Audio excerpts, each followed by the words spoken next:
Welcome to the Parkland Report. I'm Stephanie Stewart, Vice President for Communications and External Affairs here at Parkland College, and this is the show where we talk to people making things happen here on campus. Today I have two wonderful guests, but first I have Julie Wisher here. She is a member of the faculty at Parkland, but for today's purposes, she's also the chair of our Higher Learning Commission Steering Committee.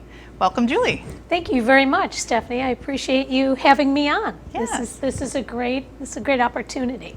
So tell us a little bit about your day job before we talk about accreditation. Okay.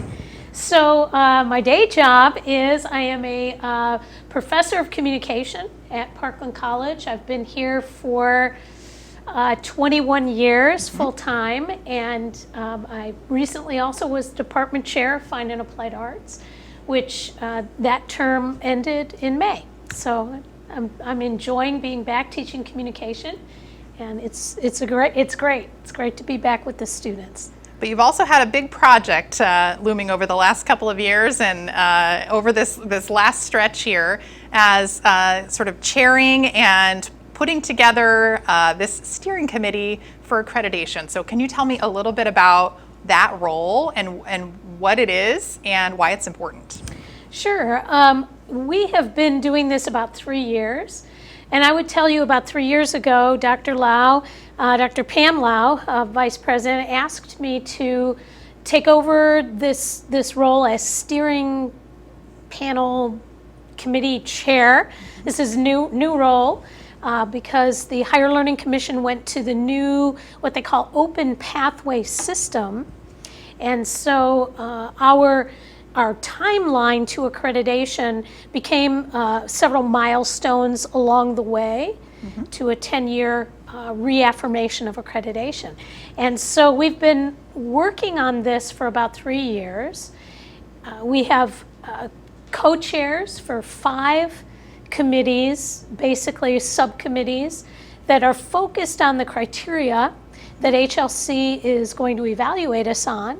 And so the co-chairs then had their own committees, and we would convene and talk about what we needed, information, data, that kind of thing.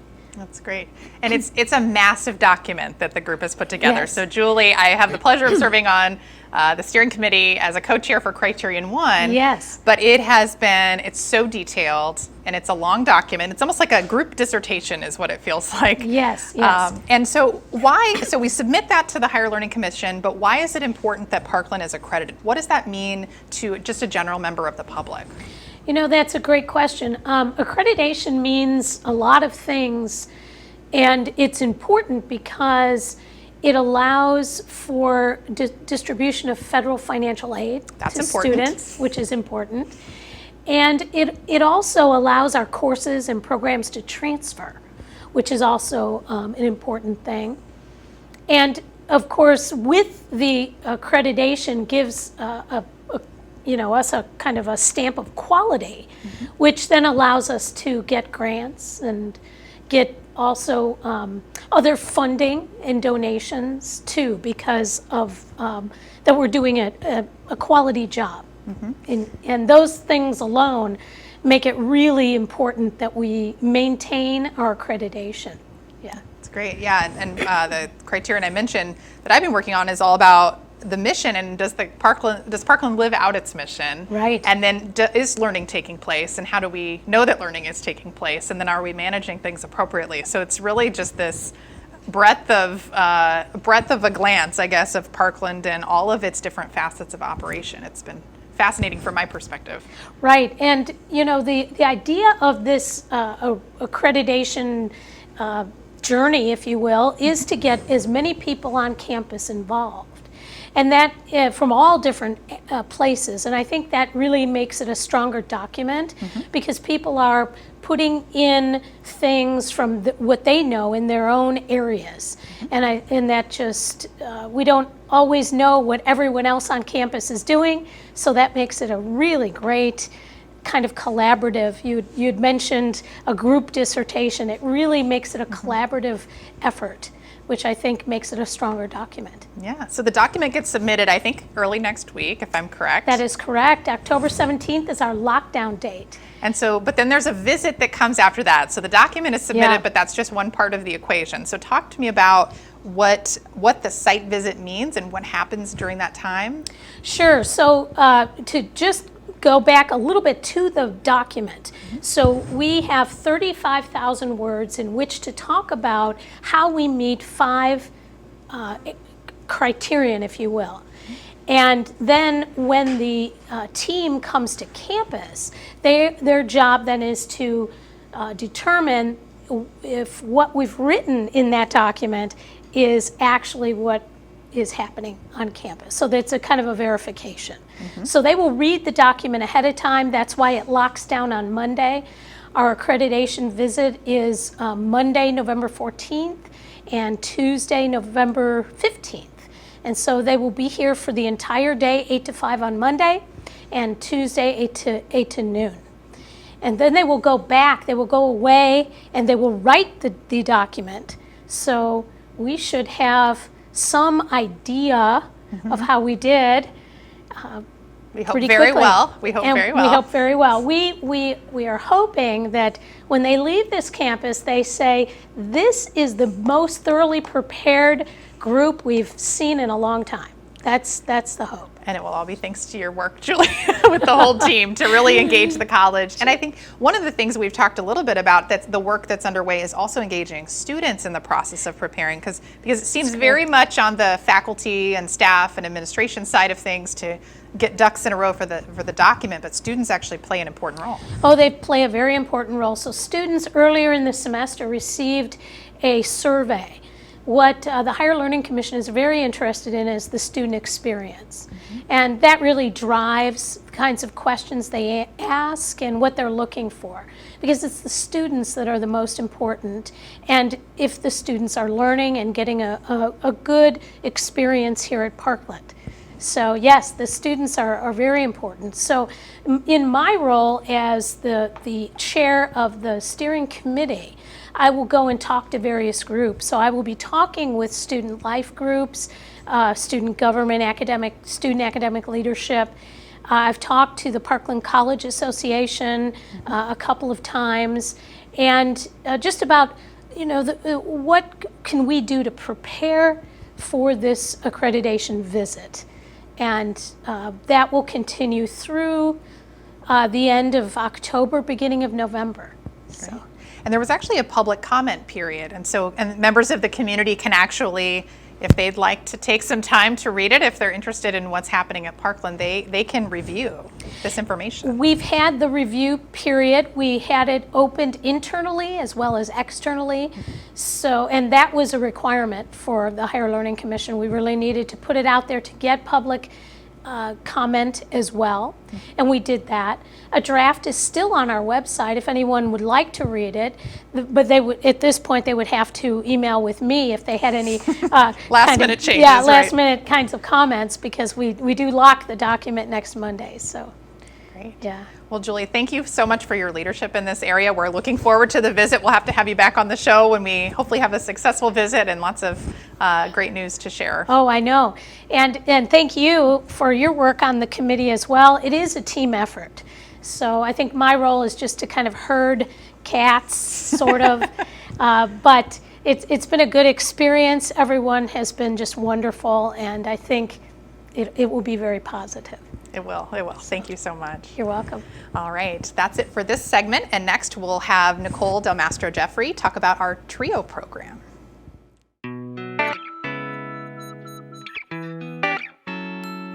With our new facilities, the art classes at Parkland provide you with a wide range of opportunities. In addition to core art foundation classes that will transfer in art to four-year institutions, students may also take art courses to fulfill their humanities general education requirements or for personal enrichment.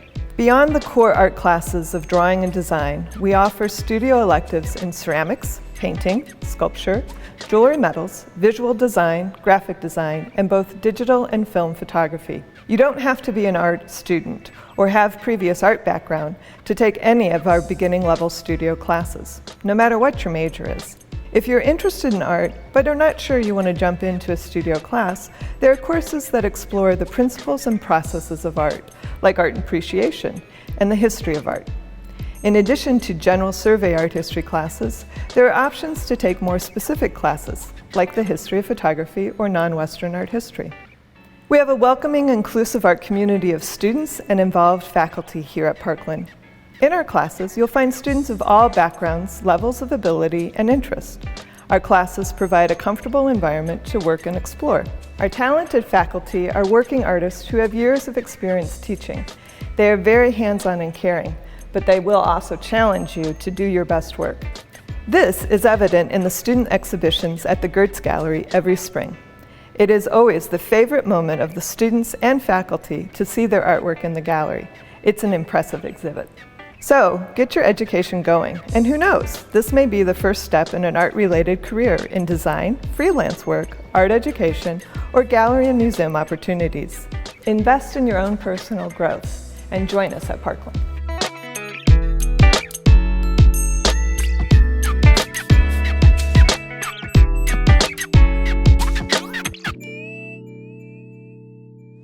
All right, we're back from the break, and welcome back to the Parkland Report. For this next conversation and segment, we have Nicole Del Mastro Jeffrey, who is our Associate Director of our TRIO program here on campus. Welcome. Yes, thank you. It's a pleasure to be here with you. I appreciate this opportunity. Yes, and you're a fairly new face to Parkland, so how long have you been in this role?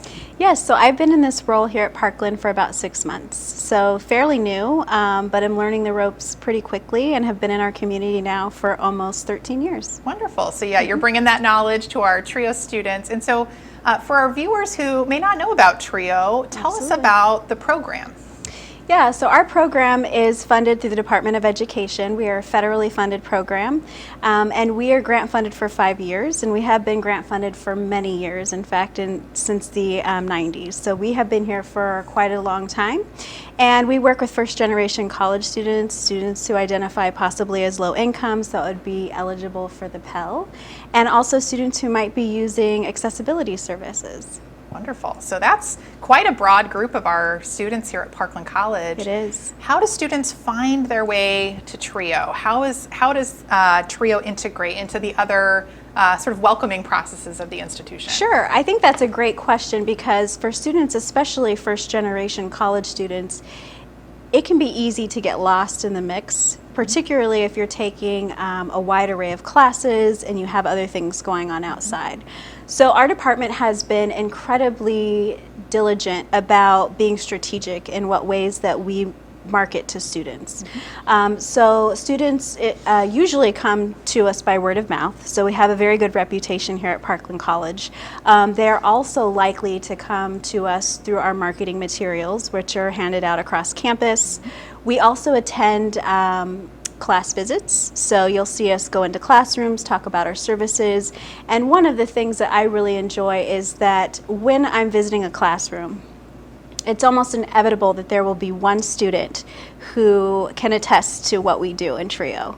Awesome. And once a student starts speaking up and talking about our program, it really is sold at that point. So we take 180 students every academic year, and again, we work with them to get them through college completion, degree or certificate, and then on to transfer if that's something that they're interested in. That's wonderful. So there's an application process. So what does that look like? They just fill out a Sure. form to see if they're eligible and if there's space available for them? That is correct. So right now, this is the first time in the history of our grant that we only have 30 seats left. Oh, wow. In mid-October, so we're doing great. And with that being said, students can apply for our services online. So we have an online application, or they can fill out a paper form. So those are the two best ways for students to apply for our services. And you mentioned your services. So talk to me about, I'm a new student, I get accepted to the TRIO program, I'm enrolled in my program. What services are available to me to support that degree completion? So our grant is written to meet with students approximately 3 times every semester. And so one of the things that we are very dedicated to is making what we do a value add. So with that being said, we know that on average, our students range in age from approximately 18 all the way up to 64, with the average being about age 23. Most of our students are parents, and they're also working 1 or 2 jobs or full-time. So when our students come in to meet with us, we and my team, Mark McDowell and also Amber, are very diligent about ensuring that when they come through our doors, they may only be with us for a short period of time, but they receive as much information and services as we can provide to the student without overwhelming them. So with that, we meet with students on a case-by-case basis if necessary, but are specifically grant funded to provide cultural activities as well as a fun meet and greet with faculty, which we hosted a few weeks ago to demystify faculty being scary, and unapproachable. But we also have what we call advising services, and we aren't providing the traditional tracking students by courses and degree program, but rather we are giving them really the hidden recipe for student success, even given everything else that our students have on their plate. And oftentimes, particularly in community colleges, and I feel very well prepared for this role, our students are doing the most with the least. And at the same time, that is such an incredible strength. I really like the way you put the hidden recipe, because there is that hidden language of higher education that if maybe you didn't grow up with someone that's speaking that language to Yes. you may not know all of the terminology and the systems, because it is pretty complicated. Very complicated. So helping students navigate that, what does that look like? Where do you refer students to, or Sure. what sorts of things do you cover to help them really get the system? Absolutely. So one thing that's huge for us are wraparound services, and that's internal and external to our college. So whether that's assisting a student with finding accessibility services across the hall if they're not utilizing that service already, or if it's having workshops to talk about time management. And then beyond that, we talk about what services are available within our community that can help them get to their end goal of degree completion. And one of the things that I believe has been very powerful for our current students is that we are very intentional with storytelling and our own narratives. So one thing my coworker says quite regularly is that we have either been where you're at in some capacity and we know where you're headed. And so let us walk you through some of the out of the box thinking to get to their certificate and or degree completion and transfer. Yeah. Thinking about where they're heading is really interesting. I was talking with a community member, it's maybe been a year ago, and she is very successful, owns her own communications firm, actually. And, I was talking about Parkland and the work that we have going on here, and she says, I was a TRIO student. I need to stop by your TRIO office. And so when she was on campus, she made sure to point out to herself, even though she didn't attend Parkland, she had pride that she was a TRIO student, and she knew how important it was. So I'm sure that you hear those stories all the time, but talk about where our students are heading and what their goals are. Sure. So currently our 180 from last year, when I disaggregate the data, are primarily medical students. And so many of them are very interested in the medical field. Along with that comes the difficulties of some of the classes that you're required to take for med school. However, we also offer tutoring specific to the math classes that they would have to overcome to be successful in that field. So I would say one of the things that we have been incredibly diligent about is figuring out who our students are, who we're serving, and listening to what they need and providing those additional supports through our grant funding. That's wonderful. I think a lot of our viewers might be in a position where they may know a student that is thinking about Parkland or who's maybe already enrolled here but maybe not taking advantage of these services. So how do just members of the public find out more about TRIO or even refer someone that they know to the service? Absolutely. Folks can go to parkland.edu/TRIO and apply for services right away. They do have to be a continuing student or a current student, already have applied to Parkland. And we review applications and get back to students within 2 to 3 weeks. That's wonderful. Anything else that you'd like to add for our viewers? Sure. I mean, I think I would just like to add that the value of what TRIO does is immense. As you mentioned, students come by and they remember us, and that they do, again, provide an enormous amount of services even within our own institution. So it's not uncommon to see our TRIO students in publications. It's not uncommon to see our TRIO students working at front desks as student workers. And that really is the power of what we do. That's wonderful. Well, thank you for all that you and your team do to help our students navigate. Thank you. Well, that's it for this edition of the Parkland Report. We appreciate you taking some time to learn a little bit about accreditation as well as our TRIO program and how Parkland supports students to be able to achieve their goals and achieve success. We'll see you next time.